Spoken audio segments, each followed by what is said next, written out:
Coming up on today's Next Fan Up podcast, I got some good sound, but I didn't get anything for the tease. Not good.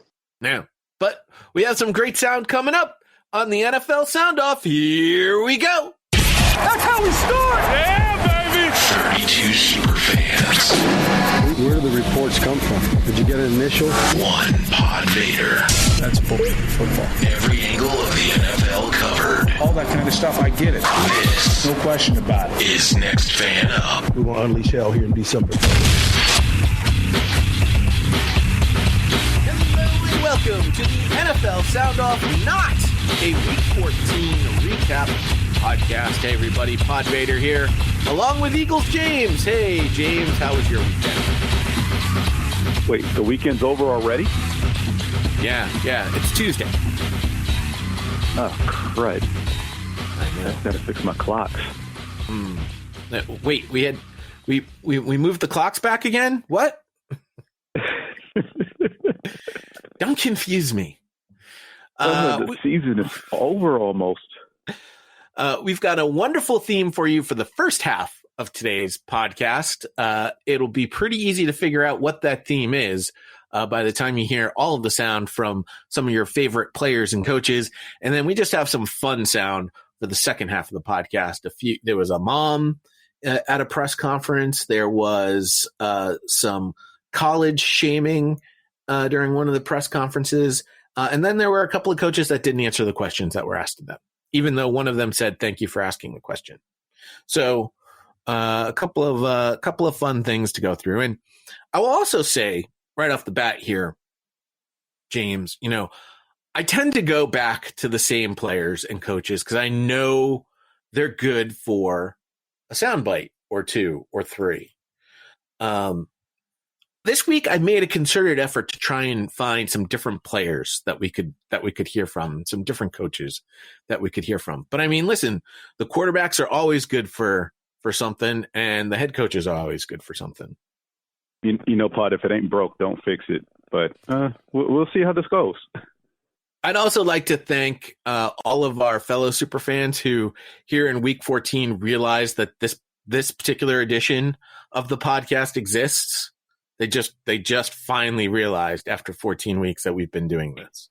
So thank you to the superfans for paying attention.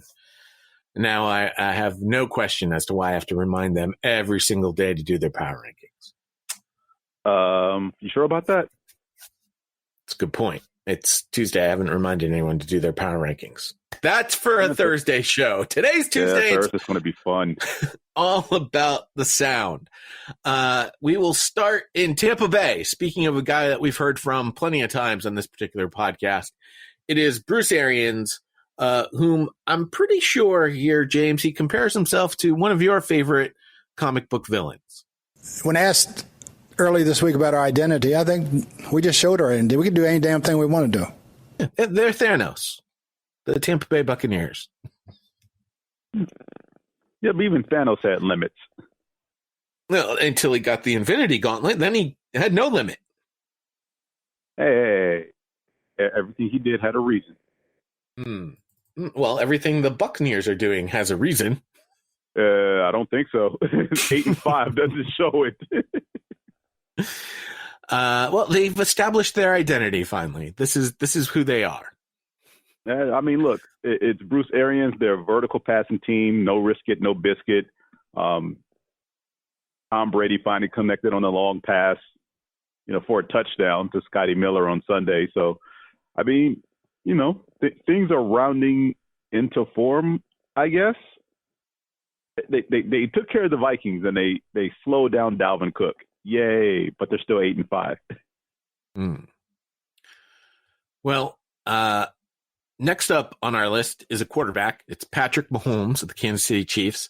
After his game against the Dolphins at Hard Rock Stadium, he tweeted out that he has a love-hate relationship with that particular stadium, and he was asked to explain what he meant by that. Yeah, I mean, obviously, The love part. I mean, we've won the Super Bowl here, and we've just clinched the AFC West. And so it seems like every time we leave the stadium, we have a hat of some type of thing we've accomplished. But then the hate part, I feel like I have half my interceptions, it seems like, at this stadium. So obviously a little bit of a joke. I mean, whatever way we win football games, I love it. But at the same time, it was just it's just ironic that it had to be at the stadium. Congratulations on the hat, Patrick. I'm so glad that you have a hat. Every time you leave Hard Rock Stadium, here's a hat. He's not wrong. I mean, No. they left it earlier this year with Super Bowl champion hats. They left it today with AFC West Division champion hats, but I'm pretty sure that's not the hat that they're looking for at this point. They probably want another Super Bowl championship hat to slap on their heads. Little ways to go for that, but they're top seed in the AFC right now. Back and I'd hit that stadium too if I was always down 10-0 to start a game. And throw half your interceptions in the stadium. Exactly. You just lost the MVP race because you threw 3 interceptions in Miami. Congratulations, Patrick. Back in the early days of my dynasty, my team's dynasty, they used to call those hat and T-shirt games, and they used to circle them. They knew exactly what game was a hat and T-shirt game. That won't be happening for your squad anytime soon. Nope, it won't. But I have 6 other hats and T-shirts, and those are just the champion. Those are just the Super Bowl ones. So yeah, those are the ones that matter. That's true. How about another quarterback who was asked about his gameplay this past weekend? That's Big Ben Roethlisberger, who, I don't know, eating some humble pie, maybe? Brooke Pryor, ESPN. And you threw the ball 37 times tonight, way less than the 50-plus of the last 2 games, but you still had some that looked a little thrown or a little off target. Is that a product of a miscommunication with the receivers, the play calls, or is there something else going on? I'm just not very good, Brooke. Aditi Kinkabala, NFL Network. Wait a second. That's all he's going to say? That's the only way he's going to answer that? I'm just not very good, Brooke. Yeah, Ben's probably in a very cantankerous mood over the last several weeks. And look, I would love to pile on as far as his gameplay, but there's something wrong with that offense. They started out, early in the season. I want to say like the first 6 or so games, they were averaging over 150 yards rushing per game. And over the last 5 or 6 games, they've been averaging barely over 50 rushing yards a game. As a team, this isn't working. They have to find a way to start running the ball again so that it's not all on Ben. Yeah, some of the early games are close, but your balance, you tend to make passing easier. Do we want to let Ben go more in depth on how bad of a quarterback he is?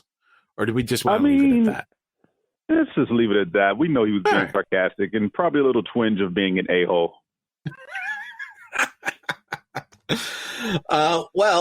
Drew Lock was asked about his gameplay. Now, Drew Lock, coming out of a victory, was asked about. I don't quite know how to categorize this, so I'm just going to play the question. Here we go. As an old guy, I know the difference between being committed and a bonehead is thin. And as an old guy, I remember a young John Elway, and he loved the big play. And he had a coach, Dan Reeves, that said, tap it down and take the check down, and then in the fourth quarter, you'll be there. Has Elway ever mentioned it to you, or how hard is that to learn, young man? That's the toughest thing to learn, for me at least. I don't know about others, but that's the toughest thing for me. Yes, he's preached to me just doing your job and, not trying to force anything. Once you force it, those are the ones that you want back. And it sucks because the ones you end up forcing are in games that you want really, really bad. You want to win so bad that you end up doing some things out of character. And it's all about being calm and focused in those games. And that's when you end up making the right decisions. And I've been getting preached at quite a bit here these last couple of weeks. Been preached at quite a bit the last few weeks. The difference between being commended and being a bonehead is razor thin. How many wins do the Denver Broncos have? They're currently 5-8. 5 wins. Interesting. Mm-hmm. Yeah. Drew Lock is like razor thin between just being a bonehead, period. Yeah. Here's a news flash for you, too. Looking at the end of the schedule, they're not going to finish 8-8. Oh, well, and I guess he's not going to be commended anytime soon. All right. Here's a guy who knows how to be commended, knows how to be humble in his greatness so that we can all bask in his glory. And no, I'm not talking about Keith Lee at the WWE. I'm talking about Derrick Henry of the Tennessee Titans. Aww. I know. But Keith Lee is awesome. Derrick, about 10 minutes left in the game. Cameron's going to show you over by Vrabel, your arm around him, kind of having a fun conversation. Can you tell us about what you guys were talking about there? No, I'm just saying we're just going to just talk. You think I'm going to tell you the full conversation? Well, all these questions was last week. Man. But I'm just playing now. We just talking. It wasn't nothing. It wasn't. So you weren't campaigning to go back in? No, we were just talking. Just having a conversation. I mean, that's all it was. Wasn't no more, nothing less, nothing more to it. We were just having a conversation. A coach real quick, having a conversation. Sorry, Derrick. Real quick follow. Obviously, team goal is number one here, but you do have a shot here at 2,000 yards. What would that mean to hit a milestone that very few guys in this league have done? We can go 4-0. These last couple of weeks. I'll be most happy. Like I said early this week, I don't care about stats. Really, last week I was really pissed off by the way I played. Like I played poorly, and I didn't do my job to help my team. So still pissed off about last week, and I just want to do my job to help my team, and do anything I can to help us win. Really, stats really don't matter. Stats are for losers. However, I do have one thing to tell you, Derrick. You can't go 4-0 in the last couple weeks. That'd be too many wins in a couple. Well, I mean, they're currently 1-0. It's an important stat to know, though. But you can't go 4-0 in a couple weeks. You can only go 2-0 in a couple weeks. And if you said a few, you can only go 3-0 in a few weeks. Hey, look, man. You also can't go 4-0 anyway because there's only 3 games left. I tried. But it's pretty funny. Last week he had a bad game, and he's like, hey, where were all these questions last week? All these fun questions. Also, odd that the press, really giving him the business for lobbying to go back into the game. Like, you sure you weren't lobbying to go back in the game? No, I was just talking with Coach. What is this? Why are you putting me under the spotlight? Poor Derrick Henry. Poor Derrick Henry. The man has over 1,500 yards rushing this season. That's more than at least 4 or 5 teams combined. Including maybe the Pittsburgh Steelers? Probably not Pittsburgh. All right. Well, if you didn't figure out what the theme was for the first half here of the podcast, I will tell you it was humble. Be humble. We went from the least humble to the most humble. That was the theme there for the first one. Did you pick that up, James? Yeah, nah, I'm sorry. It's too bad. One area where you really want to try and make sure that you're humble, because if you're not, the gambling gods, the fantasy gods, they will come and they will show you how to be humble real quick. That's when you use the Thrive Fantasy app at thrivefantasy.com. Now you can get this app anywhere great apps are gotten, at the App Store, the Play Store. And here's the deal. From now until the end of the season, and maybe for even the postseason, we're gonna help you spend a little bit more money, because 50% of it is on us. With your first deposit of $20 or more, we'll give you up to a $50 deposit bonus. So we're going to match your first deposit of $20 or more, up to $50. How about that? Huh? You can't beat that. So go to thrivefantasy.com, get the app. What you're going to do is you're going to play these prop games. You got to pick up to 20 of them. You're going to rack up the points, and then at the end of the week, if you've got more points than everybody else, you're going to win a bigger prize of the money. It's that simple.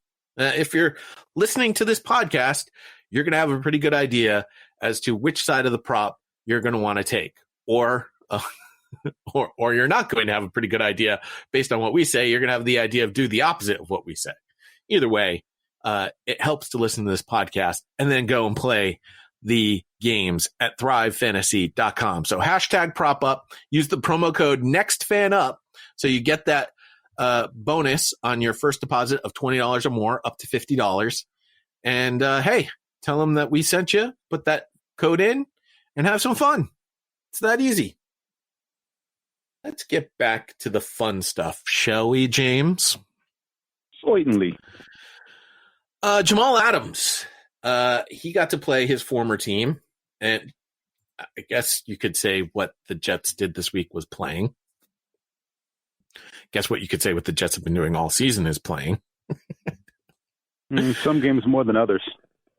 Jamal Adams was asked, is there any hard feelings with his former team? And he has a long way to get there to answer that question. It's pretty cool, man. At the end of the day, man, I'll say it. I don't have any hate towards not even just Gase to the organization. Everybody just had different views, and we had to move different.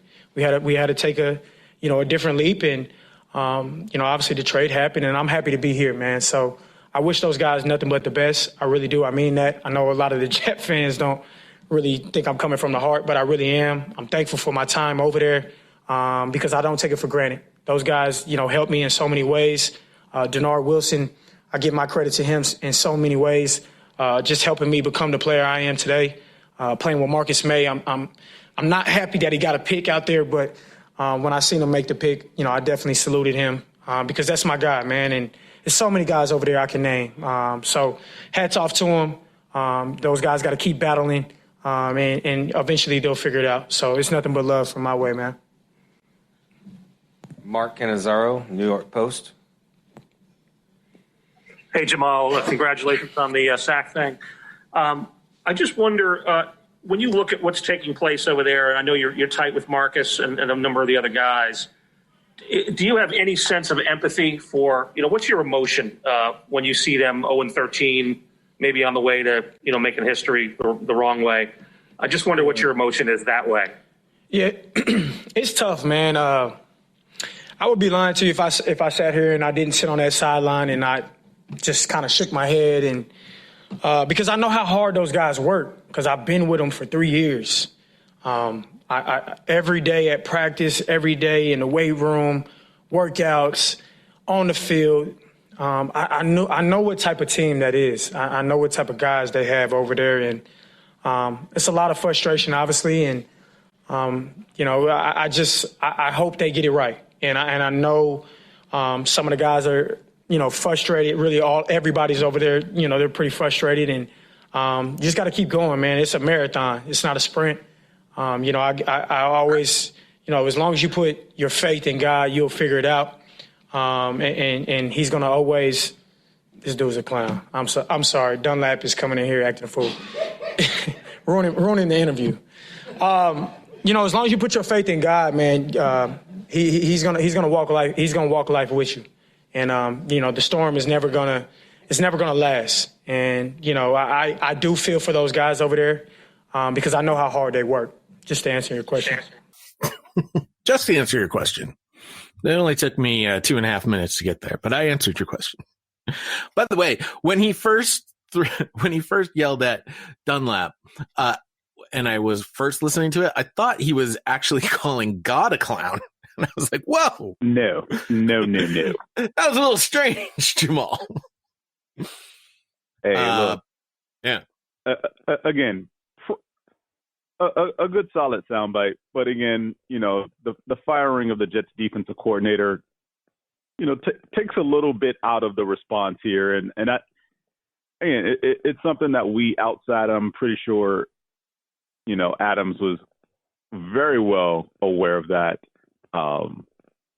It's just a shame that this game couldn't have been played while Williams was still the DC to, hear a lot of what he really thought about the Jets. I mean, that was a very PC answer, and he kept it pretty much to the love of his guys. And notice he didn't mention, any of the coaching staff, just, players he misses. And, yeah, free Marcus May. And free Quinnen Williams, too. I mean, poor kid. He's on a 5-year deal at least. Hey, he signed that deal. He's stuck there. Well, he got drafted there. He didn't have a choice. That's to say, see, I come from it from a different angles too, because Jamal Adams is the type of guy that you want on your team to help build a struggling team. Like, he's the kind of veteran that you want to have to build your foundation on. And when he's not part of it and doesn't want to be a part of it, and then sort of demands the way out the way that he did, well, the example that he's now laid would be, if I'm Marcus May, I'm going to do the exact same thing. Because I'm good enough that I can do that. And if I'm Quinnen Williams, I'm going to do that. And it looks like Sam Darnold's not going to need to do that. Looks like Sam Darnold's just going to be on his way out anyway. Any player that's worth their value, that could be a starter elsewhere, is going to do the exact same thing that Jamal Adams did, and they're going to get their way, and they're going to move off the Jets, and the Jets are going to find it very difficult to rebuild until they clean house of the front office. Exactly. And again, an organization like the Jets, the way they've been run the last couple of years, the way they've been coached the last couple of years, if your players, that's already established in this league, or you've finally established yourself in this dumpster fire of a franchise right now, and you want to force your way out, I don't have a problem with that. There is a level of ineptitude that we haven't seen in over a decade as far as how this franchise is run. I mean, as bad as we joked about the Cleveland Browns for years not being able to find a quarterback, I mean, this franchise is pretty much done hold my beer all season. Like, the Jets can't possibly get any worse. And every week they're saying, hold my beer, So, yeah, as an organization, this is just not the way. And, it doesn't look bad. I mean, if this team was middling around 500 and Adams forced his way out the way he did, yeah, this would be horrible. But the Jets, look, I've seen clown shows and punch buggies being run better than the Jets. Well, perhaps I should do a Thursday tease and cut that, put it at the front of the podcast. That was pretty good. All right. We all know the number one rule in the press box is there's no cheering in the press box, right? That's who? There is no cheering in the press box, James. You are not allowed to cheer in the press box. So that's the former players. The number 2 rule is you don't wear a logo of another team in the press box, especially if you're interviewing Roquan Smith. Oh, yeah, for sure. Those big plays means a lot, especially early in the game, setting the tempo. That was a lot for our defense. So it was just about building on those. And I see you have a Missouri. Is that a Missouri mask? Yeah. Oh, yeah. I seen Georgia got a hold of him yesterday, too. So. It's a basketball mask. Oh, okay. They did upset Illinois, right? Yeah. Good comeback. All right. So the reporter held up there, but did you hear in the background when he first pointed it out, another reporter went, "Oh no." Oh yeah. Yeah. It's pretty funny. Yeah. What are you doing? You don't wear logos in the press box. It's certainly not while you're interviewing the players, and especially a player who didn't go to Missouri. Hey, look, rep your school all you want. Just make sure the player you're interviewing doesn't see it, And look, these players, they don't forget their college experiences at all. They remember their good games, their horrible games. They know who their rivals are. These are things that they don't let go of. I mean, and they're fiercely even the pro loyal. level. Fiercely loyal. I mean, the way they have, little side bets in their locker rooms when their former schools end up in championship games against, against their rivals especially. We got. I mean, how many teams have players on both sides of the ball that went to both Ohio State and Michigan? I'm pretty sure there's, a lot of stuff that goes into those locker rooms every week. Like, yeah, we got a game this week. We got to get ready for, the Rams or the Colts. But, my fellow wide receiver over there went to Ohio State and I went to Michigan. So we got a side bet going over who's going to win this game. Mm-hmm. Yeah, Alabama, Auburn players. Oh, of course. Oh, gosh. I don't even know how they coexist UCLA. in the same locker room. So, yeah, don't be wearing logos in the press box. All right. Chase Young had an interesting press conference. Started right off the bat. Hey, Chase, would your mom be happy with your game today? You want to ask her? Yes. She's on the phone right with me right now. I got it right here. No, she definitely happy though. I'm talking to her right now. I'm lost for words. So I mean, I was out there playing ball, man, and good things happened for me today. Is your mom actually on the phone right now? On the speakerphone? Right here. I don't know if you can see it. Hey, what's up? Take yourself on mute. Hi. She said hi. What'd you think of the touchdown today? They said, what did you think of the touchdown tonight? Oh my gosh, I'm just so worn out. It was just outstanding. I couldn't even believe it. I was in shock. And I said he knows how to pick that ball up and not fall on it. And he got it and kept trucking. Yeah. All right. That is one proud mama. I got to tell you, though, there's nothing like moms breaking it down. He knows how to pick that ball up. He ain't going to fall down on that ball. He's picking it up and going to the end zone. Look, one thing I will say about a lot of players in the NFL, their moms know the game. They're not just out there rah-rah cheering. They know what their sons are doing in a very schematically kind of way that's like, sometimes it's a little frightening. It's like, who actually taught you football? They ended up bringing, they brought back Chris Berman to do highlights, at the end of the night, right? He does them with Booger McFarland. I would prefer them to bring these players' moms and do the highlight packages for every single game. That would be amazing. I'm for it. Sign them up. Get at least a dozen of them. Have them on rotation for various clips. Just definitely entertaining television. I would love it, and I want to hear them. I want to hear them in the wins and the losses, because mom is not going to put that spin on it, but she's going to provide the analysis in a way that will make you feel better. She's going to give you that nice warm hug, but she's also going to be tough and hard on you at the same time. And not to be switching sports here, but this is the one that stands out the most to me from what I've heard of a player's mom as far as how they get in their son's ear. Not sure if you're aware of this, but Steph Curry, basketball player for the Golden State Warriors, when he has a bad game, his mom lets him know how many times he turned the ball over. Oh, well, that's nice of her. Oh, yeah. Speaking of bad games, the Chargers finally did not have a bad game.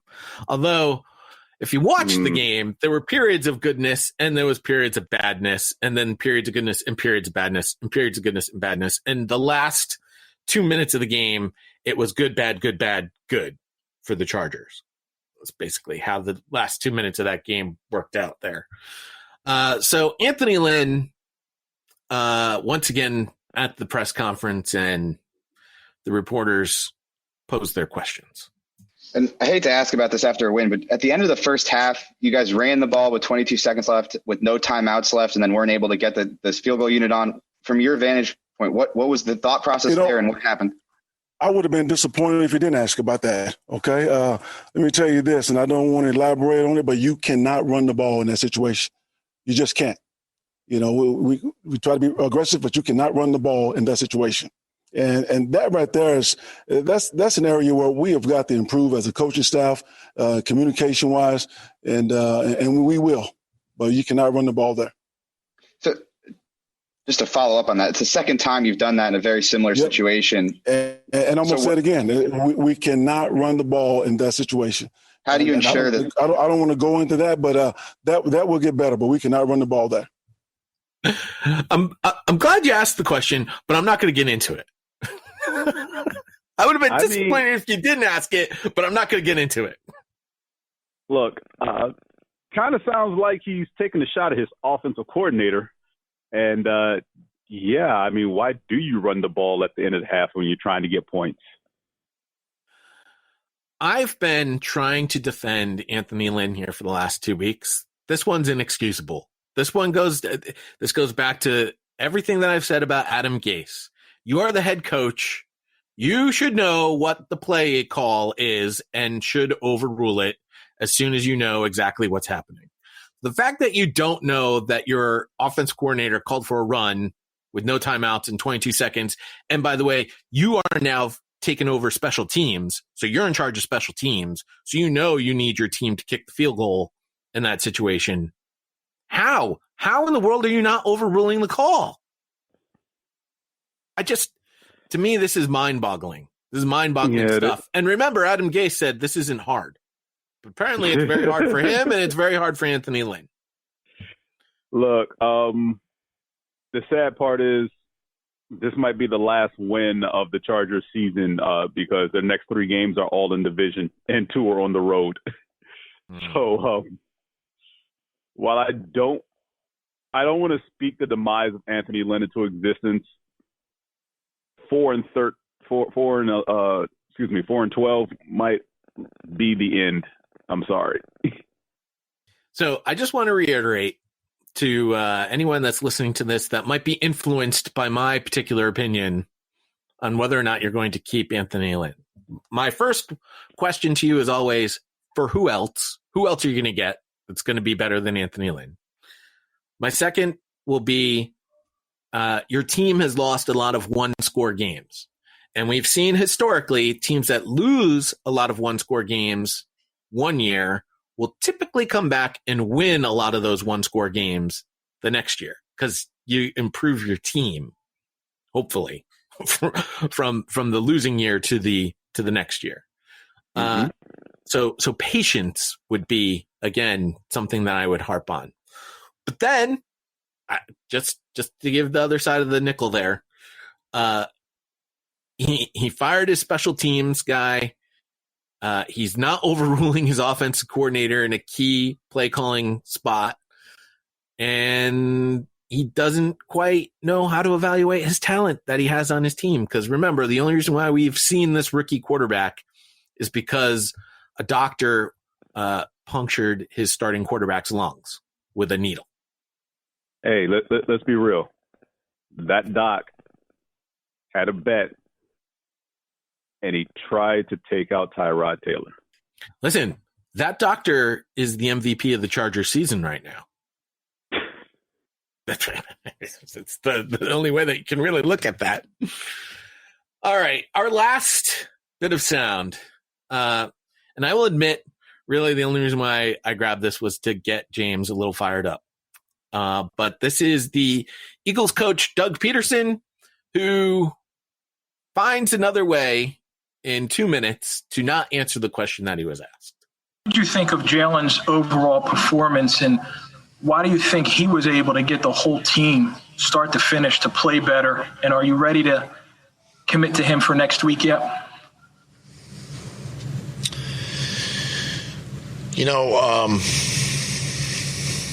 We went into this week, there's been a lot of stuff's been piled on this football team all season,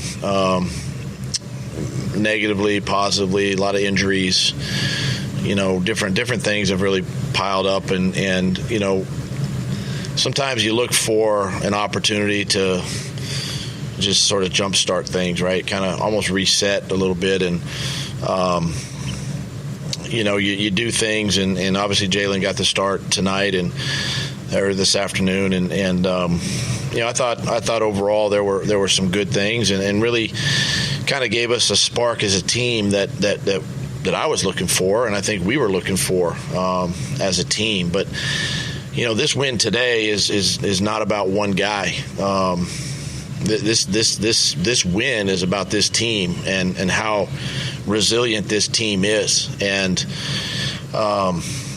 we went through it again today. Injuries, and piled up a little bit in the second half, and guys stayed strong. He obviously was a part of the win, but my hat's off to a lot of guys. In this football game, defense I thought played outstanding.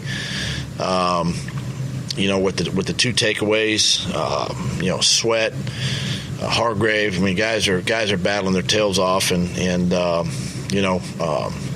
offensive line against this is the number one defense in the National Football League, and they did a nice job. They did a really nice job against that front, and my hat's off to really every member of this team. James, before I give you the floor,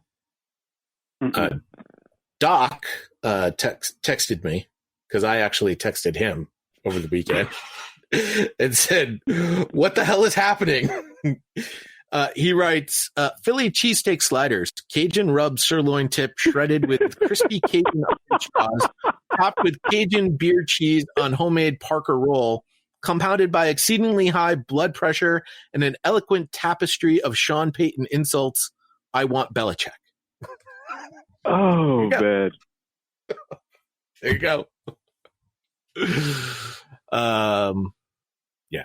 Go ahead. The floor is yours. Try to keep this as brief as possible. It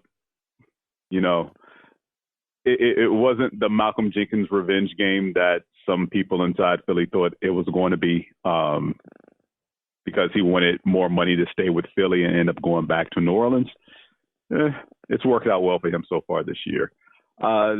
Secondly, this was not at all what I was expecting from the Saints offense. Look, a lot of what Jalen Hurts did on Sunday, I was expecting from Taysom Hill to keep the Eagles off balance. If anybody goes back a couple of weeks and listens to my rants after the two Giants games, as far as how you let Daniel Jones run for 75 yards in one game after the turf monster trips him up, and then a 40-yard touchdown run in the second matchup in which he did the same exact read option. Just the way to befuddle this defense is misdirection and QB option. And yet the Saints never ran any of that at all. Sean Payton, who by far and wide we consider one of the top offensive minds in the game, couldn't take advantage of a defense that is usually static in that they don't follow motion, they don't react well to it, and he couldn't run misdirection, and he didn't run Taysom Hill on any designed runs. Yeah, I got to say, if I may just highlight what you're saying here, James, because I will admit I didn't watch the full game. I only saw bits and pieces and highlights from Red Zone, but everything that I saw, they're not using Taysom Hill as the gadget guy that they use him when Drew Brees is in there. It looked like they're actually trying to play Taysom Hill as a legitimate quarterback. And to me, that's the wrong thing to do. Yes, he's got to play some defense. He's got to play some legit quarterback, but the whole reason that makes him a special player, if we want to put special on Taysom Hill, is that he's a guy who can do a lot more than just play quarterback. And the fact that we've seen zero Jameis Winston is also a little curious to me. Like, we saw Jameis Winston when Drew Brees first was hurt, but we haven't seen him since. So if you want a legit quarterback, I don't know why you're not playing Jameis Winston, other than you're fearful he's going to do the 30 for 30 on you. Hey, there's nothing wrong with that. It's a great show. but you have Taysom Hill there to sort of shoulder. You have two guys that can shoulder the load, which I think would be an advantage. And as you mentioned, Sean Payton is the quote unquote offensive genius. Why is he not showcasing it right now? What is he holding back? Why is he holding back? Your guess is as good as mine. I mean, because look, and we mentioned it on one of the Thursday shows that he said that in a pinch, Jameis Winston would be the quarterback. But with a full week to prepare, it would be Taysom Hill. Okay, but you got a full week to prepare. If you're preparing him to still be a legit quarterback who stands in the pocket and throw the ball, why are you erasing the section of the playbook that has him as your gadget utility player under center?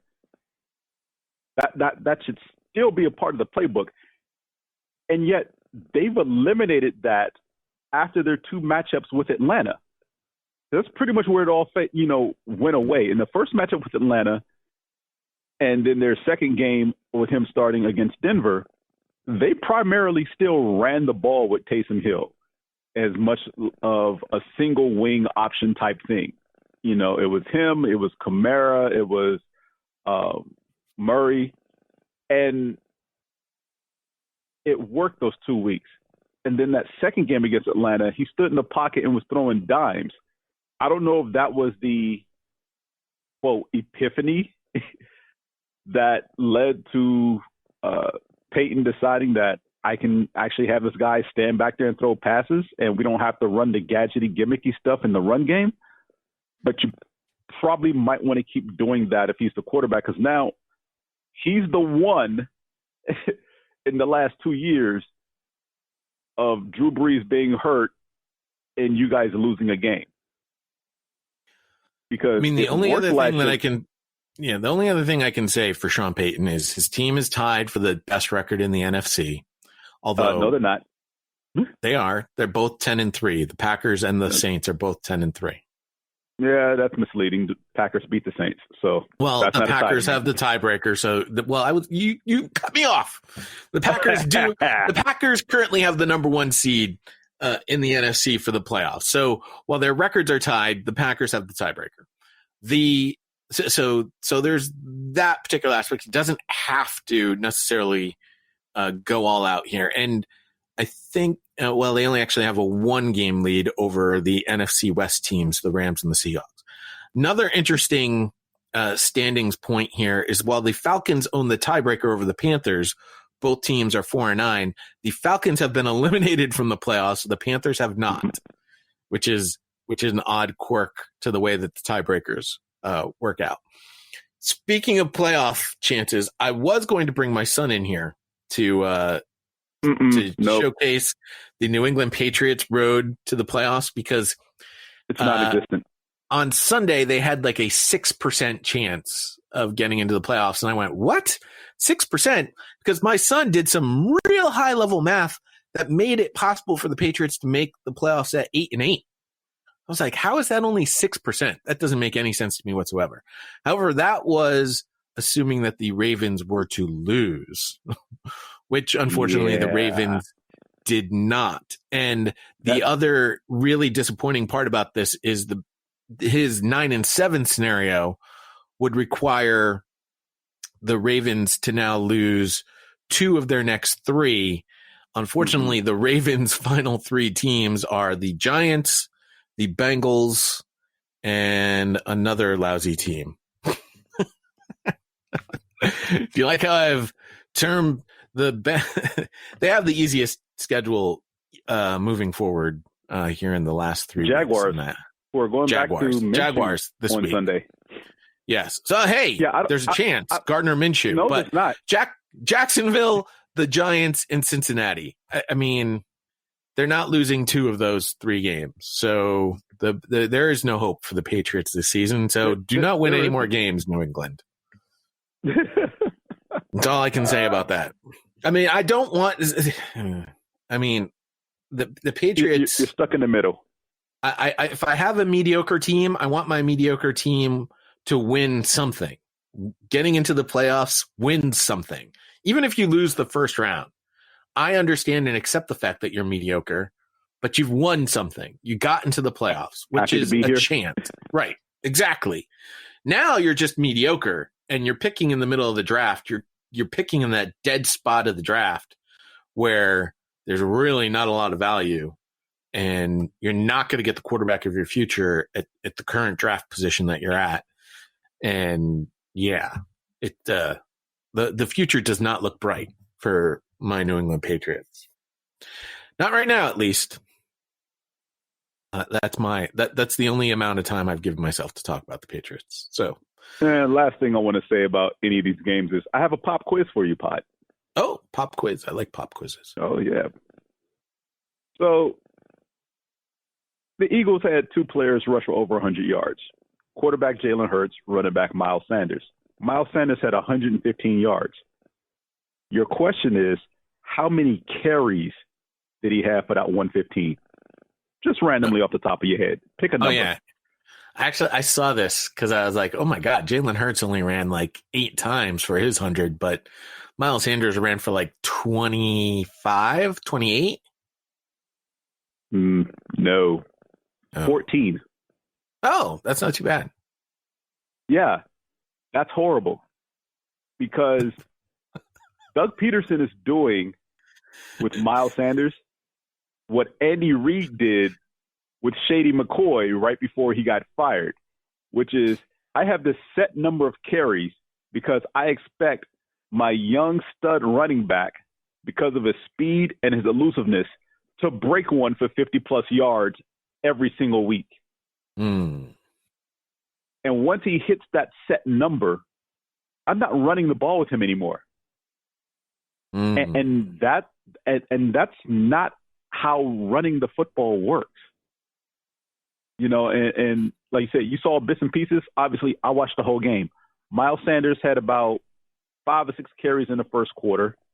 Between the second and third quarter, probably had 3 total, and then had the remaining of his carries in the fourth quarter. Yeah, this is the part that I pre-recorded from all your previous weeks about how Miles Sanders is not running the ball enough. Yeah. No one is. No one is. All right. So again, he doesn't have a single game in which he's carried the ball 20 times. Not a one. Well, he's the best player in the offense. That's why your team's 4-8, but they still have a chance. 4-8-1 to be specific. They still have a chance. So the listen, a lot depends on if can Alex Smith come back in time to save the Washington football team's playoff chances. Well, let's see. The next game is against Seattle. Then they have the Panthers and the Eagles. If Washington wins just one of those games, doesn't matter which one. All they have to do is win one of those games. They'll win a division because the magic number is 7. Well, in your head, but mathematically, the magic number is not 7. No, the magic number is 7. The first team to get the 7 wins. Pod, I've looked at everyone's schedule. The first team to get to 7 wins will win this division. Well, there are 3 games left. The Eagles and Cowboys can still get to 7. The Giants could get to 8, and the Washington football team could get to 9. The Washington football team could actually get in with a winning record. They won't. They're definitely losing one of these 3 games. Which one? I don't know because I have no idea who's going to show up. You talk about a team that pretty much scored all its touchdowns on defense this past Sunday against the Niners. What was that? Yeah. The San Francisco, Arizona XFLers finally came through for me and showcased their real San Francisco, Arizona XFL-ness. All right. Well, there you go. So we will have more playoff talk coming to you on Thursday. Tomorrow, I'm hoping that Monty and the intern Ken will get together and do a superfan battle for the Raiders Chargers, which is the Thursday night football preview. Hopefully, I'll have at least one of them to do something, so that we'll present you with the Thursday night football preview on Wednesday. Thursday, as I mentioned, we'll have more playoff talk. We'll have another recipe from Doc, I'm sure. Hopefully, we'll have Neil back. And then the next couple of weeks after this, it's going to be crazy with Christmas and New Year's in there. But we will probably be giving you the previews a day earlier. So expect the Thursday previews to come to you on Wednesday for the last 2 weeks of the 2020 year. And then we move to 2021. And hopefully 2021 is a lot different than 2020. That's all I have to say about that. So, for James and all the super fans, thank you. From PodVader, here's Kofi Annan. There you have it. Dear friends and colleagues, saying goodbye is never easy. I believe we can all feel proud of what we have done together, and through it all, you have maintained your professionalism and commitment and remained true to the spirit of the charter. That principle. We go out, we hit people in the mouth.